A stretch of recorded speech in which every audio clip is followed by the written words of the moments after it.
So first, if we look at the human leg, we have bones, muscles, nerves, blood vessels, and all over skin. So the human leg is created with two bones, tibia and fibula. So lower than this is going to the foot part, and upper of this is going to the thigh part. And we have muscles of total three compartment. So one will be anterior, one will be lateral, and another one will be posterior. So these muscles do some specific functions. This anterior one will do dorsiflexion, and the posterior group will do plantar flexion.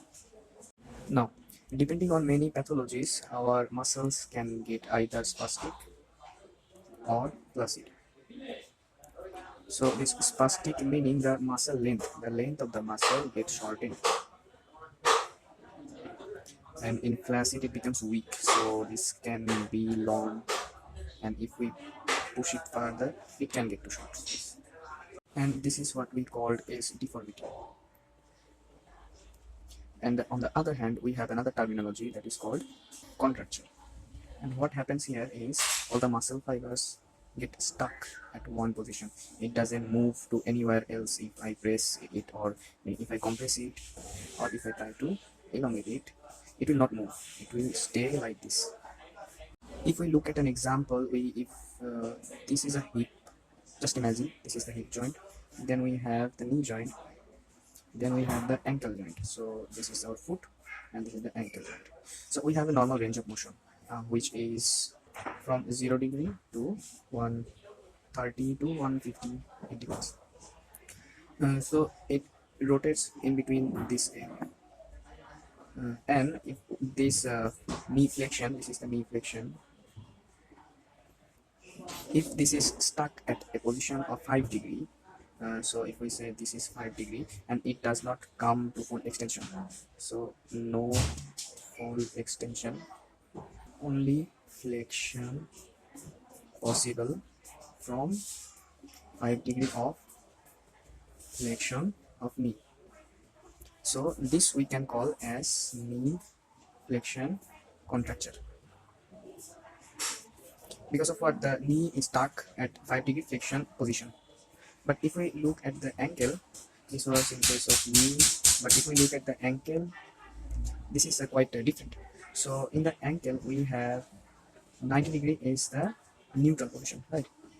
So from this, we will go 15 degree up. So this is a normal range of motion, 15 degree dorsiflexion, and 45 degree of plantar flexion. So here is a fun fact. I will give you total 4 cases, and we have to identify the contracture for the ankle. So first case, look at this. So this is the neutral position, and this will be maybe, let's say, 12 degree. This is one. Then let's go this way. So this is the neutral position. Let's say this is 10 degree. Okay.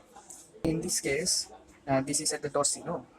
So the patient is able to do the plantar flexion but cannot do the dorsiflexion. In this case also the same, the patient cannot do the dorsiflexion but can do the plantar flexion. Now let's go opposite. So the same drawing, but in this case the patient will be able to do the rest of the dorsiflexion movement but he cannot do the plantar flexion. And another case is where the patient cannot do the plantar flexion from this plantar flex angle, and he can do the full dorsiflexion range of motion. We have one terminology that we can say is as loss. This may be dorsiflexion loss or maybe plantar flexion loss. So how this loss comes? So if we look at the knee again, the knee have only 180 degree straight, and this is called 0 degree of knee. This is the neutral position. and whether we cannot go to the extension position, we can go only in flexion position. So what is happening, if this is in a flexion position and it is getting locked, so we can say it is a flexion contracture. So if we find the same as this knee contracture, we will find this one. So here this is the plantar flex position. We cannot go dorsi from here, but only plantar from here. We can call it 10 degree of plantar flexion contracture. So what can be also like this one. So the same is happening. The foot is from the neutral line to going up. It cannot go down. So this will be what at dorsiflexion contracture. So we can call it the 12 degree of dorsiflexion contracture. What the other two suggest? So we have one this loss. So if we calculate it, so we total have the 15 degree of dorsiflexion, but here we are losing only 3 degree of dorsiflexion. So we can call it 3 degree of dorsiflexion loss. This will not be any kind of contracture. This we will call it dorsiflexion loss. And this one will be how much? We have 10 degrees. So from 45, so 35 degree of plantar flexion loss. However, this contracture cannot be fixed, but we can fix the spasticity or the flaccidity, which develops by some kind of pathological conditions. So we have two conditions here. One is this spastic, another one is this flaccid. So these both can be controlled or can be treated by AFO, the ankle foot orthosis. So if we look at the spasticity, this is the condition where the muscles got spasmed, means the muscles will be contracted.